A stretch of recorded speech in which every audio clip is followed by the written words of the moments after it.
Don pictures Akash Bhaskaran தயாரிப்பில் சுதா கொங்குரா இயக்கத்தில் சிவகார்த்திகேயன், ரவி மோகன், அதர்வா, ஸ்ரீலீலா நடிக்கும் பராசக்தி ஜனவரி 10 முதல் திரையரங்குகளில். தமிழ்நாட்டின் வளர்ச்சி பயணத்தில் ஒருவரையும் பின்தங்க விட மாட்டோம், வெல்வோம் ஒன்றாக. GT Holidays, South India's #1 travel brand. You know you are special when you're with GT Holidays.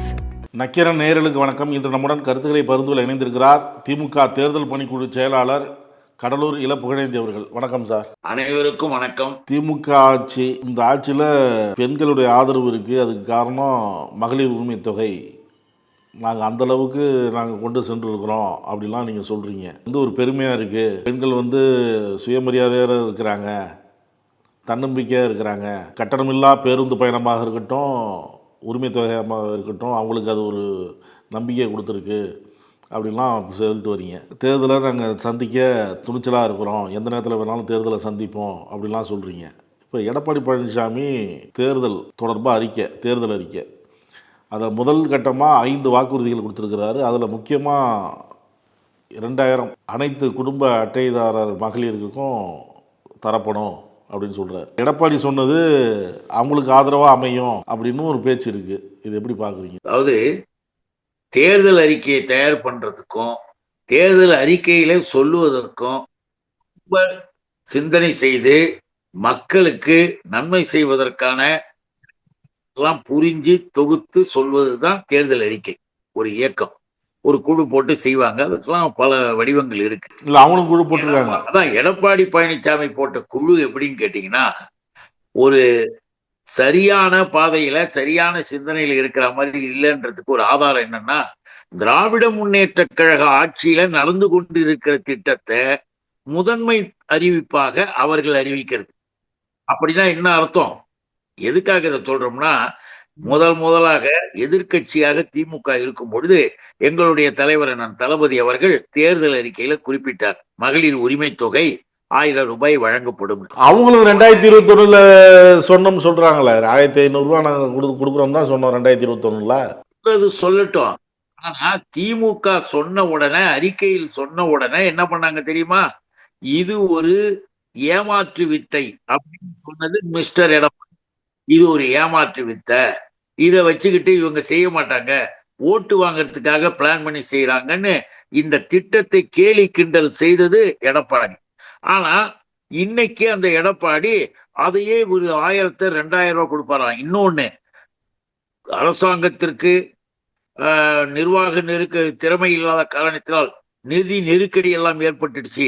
இந்த நிதி நெருக்கடி எல்லாம் ஏற்பட்டிருக்கும் போது இதெல்லாம் எப்படி அவங்க செய்ய முடியும் அப்படின்லாம் கேட்ட எடப்பாடி இன்னைக்கு எந்த அடிப்படையில 2000 ரூபாய் கொடுப்பேன்? தமிழ்நாட்டு மக்களுக்கு ஒன்றும் தெரியாது. எதையாவது சொல்லி ஓட்டு கேட்கலாம், எப்படியாவது ஏமாத்தலான்ற பிளான், திட்டம். அந்த திட்டத்திற்கு யார் துணையா இருக்கிறது இன்னும் புரிஞ்சுக்கலாம். இதன் பின்னணி இப்ப 2000 ரூபாய் கொடுக்குறேன் அப்படின்னு சொல்லிட்டு எடப்பாடி பேசிக்கிட்டு தெரிகிறாருன்னா, மிக முக்கியமாக தமிழ்நாடு அரசாங்கத்துக்கு நிதி நெருக்கடியை தரணும். நிதி நெருக்கடியை தரத்துக்கு யார்கிட்ட போறாங்க? மிஸ்டர் அமித்ஷா கிட்ட. யார் போறதுன்னா இந்த கூட்டமே போகுது. இந்த கூட்டத்தோட இப்ப தமிழிசை போன்றவர்கள், இன்னும் அண்ணா போன்றவர்கள்லாம் கும்பல் போய் தமிழ்நாடு அரசாங்கத்திற்கு பெண்கள் ஆதரவு, நீங்க கேட்டீங்கல்ல மகளிர் ஆதரவு, அதுக்காக சொல்றேன். மகளிர் ஆதரவு அதிகமா இருக்கு. எல்லாருமே முதலமைச்சர் மிகவும் விரும்புறாங்க, முதலமைச்சர் நல்லா ஆட்சி பண்றாருன்னு சொல்றாங்க. அதை நாம கெடுக்கணும்னா உரிமை தொகை கொடுப்பதையும், பேருந்தில் போகிற கட்டண சலுகை கொடுப்பதையும், குழந்தைகளுக்காக காலை உணவு கொடுப்பதையும், இன்னும் அரசு பள்ளிக்கூடத்தில் படிக்கிற மாணவிக்கு புதுமை பெண்ணுன்னு 1000 ரூபாய் கொடுக்கறதும், புதுமை பெண் போல புதல்வன், தமிழ் புதல்வன் சொல்லிட்டு மாணவர்களுக்கு மாணவிகளுக்கு உயர்கல்விக்கு 1000 ரூபாய் கொடுக்கறதையும் நிறுத்தணும். நிறுத்துறதுக்கு என்ன பண்ணணும்? நெருக்கடியை கொடுக்கணும்னு இந்த தமிழ்நாட்டிற்கு வர வேண்டிய கல்வி நிதி 2500 கோடி இன்னும் கொடுக்கல. அது கொடுக்காததுக்கு காரணம் எடப்பாடி, தமிழிசை போன்றவர்கள். இந்த தமிழ் இம்செல்லாம் இதை செஞ்சுக்கிட்டு இருக்கிறாங்க. கவர்னருக்கு அதே வேலை, ஆளுநர் ஒரு ஆள் இருக்கானே. அப்போ படிப்பு கல்விக்கு வரதையும் நிறுத்திட்டு ஜிஎஸ்டியில தமிழ்நாட்டில இருந்து கலெக்ஷன் பண்ணிட்டு போறாங்க சார். ஜிஎஸ்டியில கலெக்ஷன் பண்ணிட்டு நம்ம மக்களுடைய வரி பணத்தை எடுத்துட்டு போயிட்டு 1 ரூபாய்க்கு 29 பைசா தராங்க தமிழ்நாட்டுக்கு. நம்ம பணத்தை ஒரு ரூபாய்க்கு கணக்கு போட்டு பார்த்தா 29 பைசா தமிழ்நாட்டுக்கு கொடுக்குது யூனியன் கவர்மெண்ட். ஆனா ஒரு ரூபாய்க்கு 3 ரூபாய் வந்து உத்தரப்பிரதேச கவர்மெண்ட்டுக்கு கொடுக்குது. அப்ப இந்த பார்ஷியாலிட்டியும் பார்த்தீங்கன்னா நாம செய்யக்கூடிய திட்டங்களை தடுத்து நிறுத்த வேண்டும் என்பது ஒண்ணு. இப்ப மக்களை வந்து நெருக்கடி மாறி கொண்டு வந்து கஷ்டப்படும் போது நான் 2000 ரூபாய் கொடுப்பேன், அவரால் இதையே கொடுக்க முடியலன்னு பிரச்சாரம் பண்ணலான்னு இந்த பிளான் பண்ணியிருக்காங்க. ஆனால் தமிழ்நாட்டு மக்கள் இதில் ஏமாற மாட்டார். சரியான நிர்வாகம் பண்ணால் கடனை கட்டுக்குள்ளே வச்சுக்கலாம், கண்டிப்பாக திட்டங்களை செய்ய முடியும் அப்படின்னு சொல்கிறாரு. எடப்பாடி நினைச்சு கவர்மெண்ட் வந்து வட்டி கடை கிடையாது, லாபத்தை பார்க்கறதுக்காக நடத்துறதுக்கு பேர் அரசு கிடையாது. அரசு என்பது மக்கள் அரசு. அது முதல்ல அடிப்படையில் புரிஞ்சுக்கணும். அவங்கெல்லாம் மக்கள் அரசு என்கின்ற போது மக்களுக்கான திட்டங்களை செய்வதற்கான செலவுகள் தான் அந்த கலெக்ஷன், அந்த வரி, அந்த இதை கலெக்ஷன் பண்ணி அதன் மூலமா மக்கள் திட்டங்களை செய்யறது அரசாங்கம். இந்த அரசாங்கத்தினுடைய வரி பணத்தையும் எடுத்துக்கிட்டு இந்த அரசாங்கத்துக்கு நெருக்கடியும் உருவாக்கிட்டு எதையும் நல்லது செய்யக்கூடாதுன்ற அளவுக்கு மேல இருந்து உட்காந்துக்கிட்டு ஒரு கூட்டம் ஆட்டி படைக்குதுன்னு நம்ம முதலே சொன்னோம். இப்ப இன்னும் கூட இன்னும் என்னன்னு கேட்டீங்கன்னா, இந்த அரசாங்கம் எந்த நிலையிலும் ஊதாரித்தனமாக மக்களுடைய பணம் எந்த விதத்திலும் வீணடித்து விரயமானதாக யாராலையும் ஒரு வார்த்தை கூட எதிரில் சொல்ல முடியாது. ஆனா மிஸ்டர் எடப்பாடி, நீ சிஎம் வந்து நிர்வாக திறமையை பத்தி நீ பேசுறியா? ஒண்ணு சொல்றேன், இந்த ஆளு முதலமைச்சரா பதவியில வந்து உக்காந்ததே என்னமோ காத்துல ஒரு பேப்பர் அடிச்சு மேல போய் ஒட்டிக்கிட்ட மாதிரி உட்காந்துட்டு நீட்டுற பேப்பர்ல கையெழுத்து போட்டார் எடப்பாடி. நீட்டுற பேப்பர்ல கையெழுத்து போட்டு சேர்ல சாஞ்சுக்கிட்டு உல்லாசமா பதவி சுகத்தை அனுபவித்த நபர். எதுக்காக சொல்றோம்னா, நம்ம வேணும் நமக்கு பிடிக்கலன்னு சொல்ல, கேட்கறவங்க எல்லாருமே அதை நினைச்சு பார்க்கணும். எதுக்கு சொல்றோம்னா, மிகப்பெரிய துப்பாக்கி சூடு நடக்குது இந்த நாட்டுல, நம்ம தமிழ்நாட்டுல துப்பாக்கி சூடு நடக்குது தூத்துக்குடியில. எடப்பாடி முதலமைச்சர் ரிப்போர்ட்டர்ஸ் கேட்டா மறுநாள் நான் டிவியில பார்த்துதான் தெரிஞ்சுக்கிட்டேன். இப்படி ஒரு கேவலமான இழிவான ஒரு முதலமைச்சர், நிர்வாகம் என்பதே தெரியாத ஒரு ஆளை பார்த்திருப்பீங்களா? டிவியில பார்த்து தெரிஞ்சுக்கிறதுக்காக ஒரு முதலமைச்சர், எப்படி முதலமைச்சருக்கு தெரியாம அது நடக்கும்? ஆக எடப்பாடிக்கு எதுவுமே கிடையாது. திடீர்னு வந்து உக்காந்த உடனே நாம பாட்டுக்கு எதையாவது சொன்ன அந்த கம்பெனிகள்கிட்ட, தனியார் கம்பெனிகள்கிட்ட காசு பணத்தை வாங்கிக்கிட்டு மக்களை ஏமாத்திய அந்த நபர் இன்னைக்கு நிர்வாக திறமையை பத்தி பேசுறார். எந்த விதத்திலும் நிர்வாகமோ மற்றதோ எதிலும் நியாயமோ உண்மையோ இல்லாத கொடூரமான ஒரு செயலை செய்தது எடப்பாடி பழனிசாமி. அதை நம்மளால் நிரூபிக்கும். இன்னொரு வாக்குறுதி கொடுத்திருக்கிறாரு, நகர பேருந்துகளில் ஆண்களுக்கும் கட்டணமில்லா பேருந்து வசதி, ஏற்கனவே இருக்கிற பெண்களுக்கான அந்த கட்டணமில்லா பேருந்து வசதியும் தொடரும் அப்படிங்கிறாரு. இதுதான். அப்போ நாங்க சொல்றோம், நீங்க கூட சொன்னீங்களே தேர்தல் குழு போட்டு செஞ்ச அந்த குழு இதை கண்டுபிடிச்சிருக்கு பாருங்க. இல்ல, அந்த குழுவும் போய் அங்க இருக்கிற ஒவ்வொரு ஏரியாவுக்கும் போயிருக்கிறாங்க, சிலரை சந்திச்சிருக்கிறாங்க, மக்களை சந்திருக்கிற கருத்து கேட்டுதான் அது விட்டுருக்கிறாரு. அவங்க சொல்றத நம்ம கேட்டுக்கிட்டோம், படிச்சுக்கிட்டோம். குழு போய் மக்களை சந்திச்சது, இதை பார்த்தது, அதை பார்த்ததுன்னு அவங்களுடைய கட்சிக்காரங்க சுற்றுப்பயணம் பண்ணிட்டு வந்தாங்க, உல்லாச சுற்றுப்பயணம். அந்த குழுக்கு ஒண்ணுமே வேலை இல்லை. எதுக்கு சொல்றேன்னா, திமுக அறிவிச்சிருக்கிற அந்த திட்டத்துல அங்க 2000 சொல்லி அதை ஒண்ணு, இங்க வந்து ஆண்களுக்கு. அப்போ இதன் பின்னணியில இருக்கிற ரகசியத்தை நம்ம புரிஞ்சுக்கணும். நீங்க எடப்பாடியை வந்து ஒண்ணும் தெரியாதவர்னு நான் சொல்லல, விவரம் இல்லாதவர்னு சொல்லல. எடப்பாடி பழனிசாமி ஆபத்தானவர், தமிழ்நாட்டு மக்கள் தெரிஞ்சு கொள்ளணும். இதன் மூலமாக வெளியில வந்துடுச்சு பாருங்க, வெளிப்படையா தெரிஞ்சிடுச்சு பாருங்க. ஆண்களுக்கும் நாங்கள் கொடுப்போம்னா என்ன ஆச்சு? கார்பரேஷனே எப்படி வந்து பேருந்து இது நடக்கும்? தமிழ்நாடு கார்பரேஷன் போக்குவரத்து துறை என்ன ஆகும்? போக்குவரத்து பெண்களுக்கு கொடுக்கும்போது ஆண்களுக்கு கொடுக்க கூடாதா அப்படின்னு ஒரு கேள்வி வருது இல்ல? கேட்டுட்டு நியாய கேள்விகள் நிறைய கேட்பாங்க. நாம என்ன கேட்கிறோம்னா, ஆண்கள் பெண்கள் அப்படின்னு ஒரு குடும்பத்துல ஒருத்தருக்கு கொடுத்திருக்கிறாரு, மகளிருக்கு கொடுத்ததை எல்லா ஆண்களும் இதுவரைக்கும் ஏத்துக்கிட்டு இருக்காங்க. எந்த இடத்திலும் ஏன் எங்களுக்கு கொடுக்கலன்ற குரல் வந்ததில்லை. அந்த இதை தூண்டி விடுற மாதிரி இன்னைக்கு இதை அறிவிச்சிருக்கும் போது ஒரு ரகசியம் உள்ள இருக்கு. அதுக்காக சொல்றேன், ஒண்ணு இல்ல, டீசல் போறதுக்கு முடியாது, போக்குவரத்து தொழிலாளர்களுக்கு சம்பளம் கொடுக்கும், ஊதியம் கொடுக்கும், ஒண்ணும் முடியாது. ஆக எதுவுமே இல்லைன்னா என்ன செய்வார் தெரியுமா? தமிழ்நாட்டு மக்களுக்கு எச்சரிக்கையாக நம்ம சொல்றது, ஆணாக இருந்தாலும் பெண்ணாக இருந்தாலும் நான் தரேன்னு சொல்லி எனக்கு ஓட்டு போடுன்னு வாங்கிட்டு 100 பஸ் போற இடத்த 50 ஆக்குவாங்க. 50 போறதை 20 ஆக்குவாங்க. 20 இந்த கேள்விக்கு தான் அவர் அந்த ஏற்கனவே நான் சொன்னதை பதிலாக சொல்லியிருக்கிறாரு. சரியாக நிர்வாகம் பண்ணால் இதெல்லாம் கொடுக்க முடியும்னு சொன்னார். ரெண்டாவது, இந்த மகளிர் உரிமை தொகையை திமுக அரசு தரல 28 மாதம். நான் போராடி சட்டசபையில் குரல் கொடுத்து, சட்டசபைக்கு வெளியிலையும் உள்ளேயும் தொடர்ந்து குரல் கொடுத்ததுக்கு அப்புறம் தான் 28 மாதம் கழித்து மகளிர் உரிமை தொகையை கொடுத்தாங்க அப்படிங்கிறாரு. அப்படின்னு எடப்பாடி பழனிசாமி சொல்லுவது எல்லாமே நான் ஏற்கனவே சொன்ன பாருங்க, மேல உக்காந்துக்கிட்டு இருக்கிறவங்க சொல்லி கொடுக்கறதும், நிதியை தமிழ்நாட்டுக்கு நெருக்கடி கொடுக்கறதும், நிதி பணத்தை கொடுக்காம ஏமாத்தி செய்வதும், நீ இப்ப இப்படி பேசு அப்படி பேசுன்னு சொல்லுவதும் எல்லாம் அங்க இருந்த வேலைகள். அவரு மத்திய அரசோட இணக்கமா இருக்கும்பொழுது நிதிகள் அதிகமா பெறுவாரு. மத்திய அரசு கூடன்னா உண்மையான ஒன்றிய அரசாக இருந்தால் நம்ம இணக்கமா இருக்கலாம். அது ஆரோக்கியமான ஹெல்த்தி பார்ட்டி கிடையாது. அது ஏன்னு கேட்டீங்கன்னா, அதனுடைய நோக்கம் என்பது தெளிவா சொல்லணும்னா அது ஆரியம், அது சனாதனம். அதனால நம்ம ஏற்றுக்கொள்ள முடியாது. தமிழை அழித்துட்டு சமஸ்கிருதம் வரணும்னு சொல்றவங்கள நம்ம ஒப்புக்கொள்ளவே முடியாது. அதனால முதல்வர் சொன்னாரு, 10,000 கோடி நீ கொடுக்கறதா இருந்தா கூட உன்னுடைய மும்மொழி திட்டத்தை நாங்க ஏற்றுக்கொள்ள மாட்டோம்னு ஓங்கி அடிச்சாரு ஒரு முறை. எதுக்காக இதை நான் சொல்றேன்னா, நான் சொல்ல வந்த கருத்து நீங்க தெரிஞ்சுக்கணும். பஸ்ஸுகள் அப்படியே குறைச்சிக்கிட்டே வந்துட்டு ஜனங்க என்ன சொல்லுவாங்க, அப்புறம் பேருந்தும் போது தனியாருக்கு டிரான்ஸ்போர்ட் பர்மிட் கொடுப்பார்கள். எப்படி தனியாரிடமிருந்து மக்கள் பயன்பெறுவதற்காக அரசுக்காக அந்த டிரான்ஸ்போர்ட் போக்குவரத்து துறையை கலைஞர் ஆரம்பிச்சார், முத்தமிழறிஞர் ஆரம்பிச்சார். அவர் ஆரம்பிச்சதுக்கு பிறகுதான் சின்ன சின்ன கிராமங்களின் வழியாக பஸ் போச்சு. தனியார்கிட்ட சொல்லும் போது, அங்கெல்லாம் போனா டிக்கெட் எப்படிங்க, 2 பேர் 3 பேர் வரான், டீசல் போட முடியாது அப்படின்னு அழுத நேரத்துல, நீ நிறுத்து, நான் பஸ்ஸை ஓடுறேன்னு சொல்லிட்டு அரசு பஸ்ஸை மக்கள் நன்மைக்காக விட்டது கலைஞர். இன்னைக்கு இந்த திட்டத்தை போட்டு பக்குவமா எல்லா இடத்துக்கும் தனியாருக்குன்னா இவர்கள் பிஜேபி சம்பந்தப்பட்ட ஆட்கள் எல்லாருக்கும் போக்குவரத்து டிரான்ஸ்போர்ட் பர்மிட் கொடுப்பாங்க. பர்மிட் கொடுத்துட்டா தமிழ்நாடு முழுவதும் அவன் பஸ் ஓடும். அதுல எல்லாருக்கும் டிக்கெட் உண்டு, எல்லாம் உண்டு. இவர்கள் 1, 2ன்னு குறைச்சிக்கிட்டே வந்துருவாங்க. ஆக இதன் பின்னால ஒரு பெரிய சூழ்ச்சி. தனியார் மயமாக்க போக்குவரத்து துறையை ஓட்டு வாங்குவதற்காக இப்ப இந்த வார்த்தையை பயன்படுத்துவது என்பது தெளிவாக கார்பரேட் கம்பெனிகளினுடைய ஆலோசனையின்படி எடப்பாடி இதை சொல்லியிருக்காருன்றது என்னுடைய குற்றச்சாட்டு. இன்னொரு வாக்குறுதியை கொடுத்துருக்கிறாரு.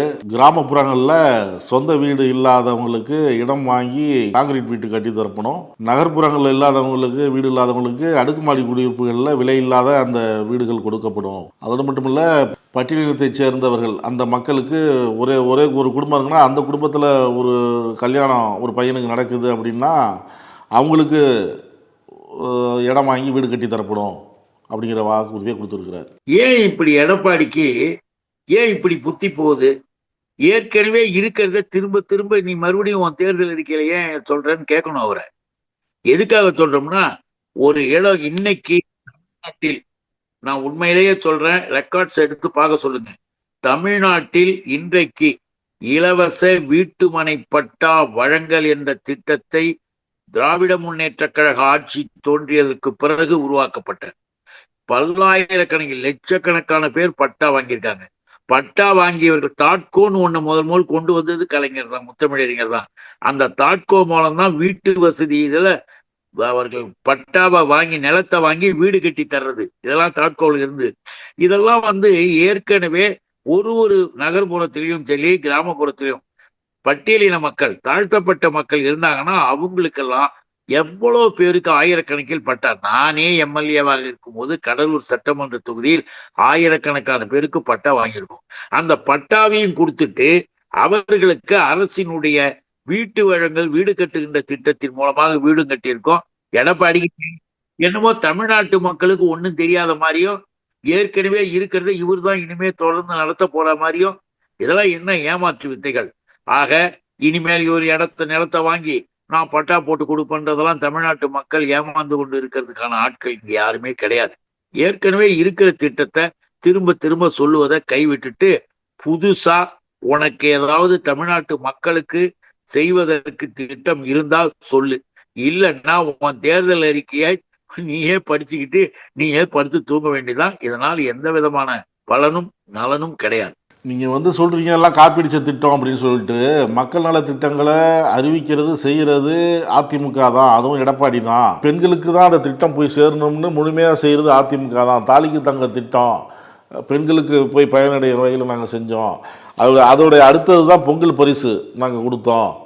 இதுலேருந்து தான் நீங்கள்லாம் இந்த மாதிரிலாம் நீங்கள் செய்கிறீங்க அப்படிங்கிறாங்க அவங்க.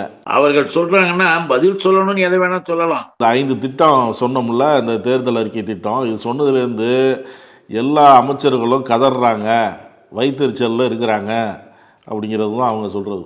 கற்பனை பண்ணிக்கிட்டு கனவு உலகத்துல நீந்திக்கிட்டு இருக்கக்கூடாது. ஏன்னா முகத்தில் அடித்தார் போல மிக தெளிவான பதில்களை சொல்லியிருக்காங்க தெரியுங்களா. நம்ம இவரு சொல்லியிருக்காரு பாருங்க, மனோ தங்கராஜ் சொல்லியிருக்காரு பாருங்க, 1000 ரூபாய் வழங்குவோன்னு நாங்க முதல்ல சொன்னோம்னா அப்பவே இது ஒரு ஏமாற்றி வித்தேன்னு கத்தனையே, இனிமேல் எச்சரிக்கையா இரு, இந்த மாதிரிலாம் எதையும் பேசிக்கிட்டு இருக்காத அப்படின்னு அவரு கொடுக்குறாரு. அண்ணன் நேரு அண்ணன் வந்து மிக தெளிவாக ஏமாற்று வித்தைகள் வேலையெல்லாம் நிறுத்தி இந்த எடப்பாடி பழனிசாமி காப்பி அடிக்கிற வேலையை நிறுத்துன்றாரு. இன்னும் நம்முடைய அமைச்சர் பெருமக்கள் எல்லாம் கருத்தை அழகாக சொல்லியிருக்காங்க. இவருக்கு படுத்துக்கிட்டு மல்லாந்து பார்த்துக்கிட்டு எங்காவது கனவு கண்டுக்கிட்டு திமுக ஆட்சியை பற்றி பேசுறதுக்கு உனக்கு எந்த விதமான இதுவும் கிடையாது. நீயா கற்பனை பண்ணிக்கிட்டு ஏதோ பேசிட்டு இருக்கே தவிர வேற ஒண்ணும் கிடையாதுன்றதுதான் நம்முடைய இது. இவர்கள் தேர்தலில் ஓட்டு கேட்கவோ மக்களிடம் வந்து நேரடியாக பார்த்து நாங்க இதை செஞ்சோன்னு சொல்லுங்க. ஒண்ணு தெளிவா சொல்லியிருக்காங்க, அதையும் எல்லாருக்கும் சொல்லணும். நாங்கள் எங்க அம்மா வழியில நாங்க நடப்போம் அப்படின்னு சொன்னார் எடப்பாடி. நல்லா தெரியுது இல்ல, இந்தியாவிலேயே முதலாக மக்களுடைய பணத்தை அரசு சொத்தை கொள்ளையடித்ததற்காக 100 கோடி ஃபைனும் 4 வருட சிறையும் பெற்றது இவங்க அம்மா தான். அப்போ தெளிவா எடப்பாடி சொல்றாரு, நான் எங்க அம்மா வழியில நடப்பேன். நாளைக்கு நீங்க ஊழல் செஞ்ச எடப்பாடியை கேள்வி கேட்கும் போது சொல்லுவார், நான் தான் அப்பவே சொன்னேன்ல எங்க அம்மா வழியில் நடப்பேன்னு, நீங்க ஏன் எனக்கு ஓட்டு போட்டீங்கன்னு கூட கேட்கலாம். எதுக்காக சொல்றோம்னா, தமிழ்நாட்டு மக்களை வந்து ஒன்னும் தெரியாதவங்க நினைச்சுக்கிட்டு நீ ஏமாத்திக்கிட்டு தெரியாத அப்படின்றதுதான் நம்முடைய கருத்து. இன்னும் கூட கேட்டீங்கன்னா தமிழ் வளர்ச்சித்துறை, தமிழகத்தினுடைய நிலைகள் எதையுமே இவர் திரும்பி பார்க்கலீங்க, எதையுமே பார்க்கல. எடப்பாடி ஆட்சி காலத்துல கல்வி நிலையங்கள்ல நல்லா நினைச்சு பாருங்க, இன்னைக்கு கல்வி நிலையங்கள்ல ஏழை எளிய நடுத்தர குடும்பத்து பிள்ளைகள் அரசு பள்ளியில படிக்குது. கல்லூரிகள் எப்படி இருக்கு? உன் ஆட்சி காலத்துல என்ன லட்சணத்துல வச்சிருந்தீங்கன்னு தயவு செய்து நினைச்சு பார்க்க சொல்லுங்க. அதனாலதான் நம்ம சொல்றோம், எப்படி வேணா இருங்க, கற்பனை பண்ணிக்கிட்டு நீயா கனவு கண்டுக்கிட்டு நீயா எதையாவது பேசிக்கிட்டு இருக்கிறத பத்தி எங்களுக்கு ஆட்சேபனை இல்லை. அதே நேரத்துல தமிழ்நாட்டு மக்கள் உங்களை மிக தெளிவாக தெரிந்திருக்காங்க, நீ உங்க அம்மா வழியில் நல்லா நட. பாஜகவும் தேர்தல் அறிக்கை குழு அமைச்சிருக்கு. இப்போ எல் முருகனும் எடப்பாடி பழனிசாமி சொல்றத மனதார வரவேற்கிறேன் அப்படின்னு சொல்றாரு. அதனாலதான் நான் ஆரம்பத்திலே சொன்னேன், இவங்க சொல்லியிருக்கிற இந்த 5க்கும் பின்னால இருக்கிறது யாரு, எந்த நபர்கள் அப்படின்னு நான் சொல்லும்போது கூட சந்தேகம் வரலாம், என்னங்க இது அப்படின்னு. ஆனா இப்ப வெளிப்படையா வந்துட்டாங்க. இவங்க சொல்லி இருக்கிற இதுல வரவேற்கிறாங்களே, பிஜேபியினுடைய ஆட்சி நடக்கக்கூடிய இடங்கள்ல இந்த திட்டங்கள் ஏதாவது இவங்க இது வரைக்கும் பண்ணியிருக்காங்களா? திமுக ஆட்சியில இருக்கிறத காப்பி அடிச்சுக்கிட்டு உன் மாநிலத்துக்கு எடுத்துக்கிட்டு போறதுக்கு கூட உன்னால முடியலையா? இன்னும் நல்லா தெரிஞ்சுக்கணுங்க, பிஜேபி கூட இருந்த எடப்பாடி ஒருவேளை தப்பி தவறி அவருக்கு யாராவது ஓட்டு போடுற எண்ணம் இருந்தா கூட மாத்திக்கிங்கன்னு சொல்றோம். ஏன்னா இந்த குஜராத்தில் இருக்கிற நிலைமையில பாத்தீங்கன்னா எங்கேயுமே கேள்விப்பட முடியாது. 70,000 ரூபாயை கொடுத்து 6 பேரு டாக்டர்னு சர்டிபிகேட் வாங்கியிருக்காங்க அவங்க யூனிவர்சிட்டியில. 4 பேர் 6 பேர் வாங்கி கிளினிக் வச்சிருக்கிறான். எங்க? சூரத் நகர்ல டூப்ளிகேட் கிளினிக், போலி கிளினிக்ல வச்சுக்கிட்டு அங்க இருக்கிற மக்களுக்கு வைத்தியம் பார்க்கறான். எங்க? குஜராத்ல, மோடியின் குஜராத். அப்ப எப்படிப்பட்ட நிர்வாகம், எப்படிப்பட்ட ஆட்சி பாருங்க. எதிர்கட்சிகள் எல்லாம் போராட்டங்களை நடத்துறார்கள். போராட்டம் நடத்தி 2 டாக்டர்ஸை வேறு வழி இல்லாம பிடிச்சி மக்கள் மன்றத்துல விசாரிச்சா இந்த செய்தி வருது. அப்படிப்பட்ட இடத்துக்கு போய் எல் முருகன்லாம் அங்க போய் ஒழுங்குபடுத்த பாரு. சும்மா தமிழ்நாடு நல்லா நடந்துகிட்டு இருக்கிறது பிடிக்காம இங்கேயும் வந்து பிரச்சனைகள் பண்ணாதீங்க. நாளைக்கு எடப்பாடி என்ற நபர்கள் போகணும்னு யாராவது நினைச்சா கூட நிறுத்திடுங்க, யாரையெல்லாம் மாத்திக்கிங்க. இனிமேல் ஓட்டு கீட்டு போட்டா இப்படிப்பட்ட போலி கிளினிக்குகள் நடத்த, டூப்ளிகேட் கிளினிக்குகள் நடத்த எடப்பாடிலாம் துணை போவாங்க. அதுக்காக சொல்ல வந்தோம். ஆக இந்த நிலையில தான் இன்றைக்கு தமிழ்நாடு அரசாங்கம் சிறப்பான ஆட்சி நடத்தி மகளிருக்கான திட்டங்களும் சரி, இப்போ அந்நிய நாட்டிற்கு போறார் முதல்வர்.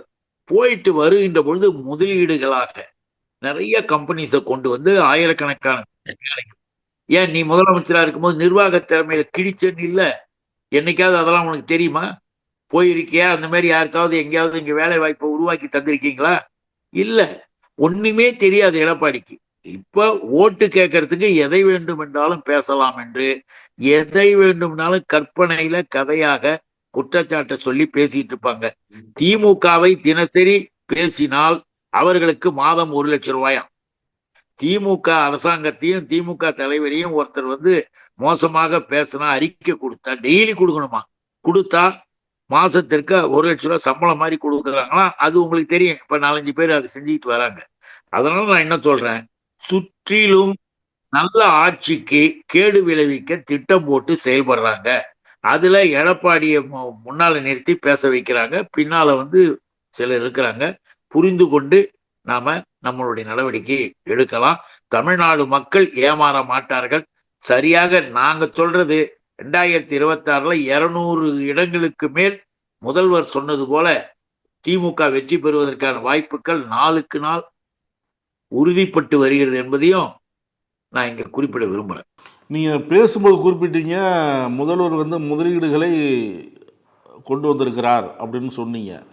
இப்போ தமிழ்நாடு ஆளுநர் அவர் என்ன சொல்கிறாரு, முதலீடுகளை ஈர்ப்பதில் பின்னோக்கி செல்கிறது தமிழ்நாடு அப்படிங்கிறார். சில ஆண்டுகளுக்கு முன்பு இந்திய அளவில் 2வது இடத்துல இருந்தது தமிழகம், தற்போது 6வது இடத்துக்கு சென்றுள்ளது. முதலீட்டாளர்கள் தான் நம்மை தேடி வர வேண்டுமே தவிர நாம் அவர்களை தேடி செல்லக்கூடாது. கடந்த ஆண்டு இந்தியா முழுவதும் ஈர்க்கப்பட்ட முதலீடுகளில் 5% குறைவாகவே தமிழகம் பெற்றுள்ளது அப்படிங்கிறார். இதை அப்படின்னு சொல்றவர் யாருன்னு கேட்டீங்கன்னா கவர்னர். இந்த ஆளுநராக இருந்தவர் இப்படிப்பட்ட குற்றச்சாட்டை ஒரு மாநில அரசின் மீது எடுத்து சொல்றாருன்னா என்ன அடிப்படை காரணம்? எந்த முதலமைச்சரும் செய்யாத அளவிற்கு இங்கு ஏராளமான நாம நல்லா பார்த்திருக்கிறோம், தெரிஞ்சிருக்கு.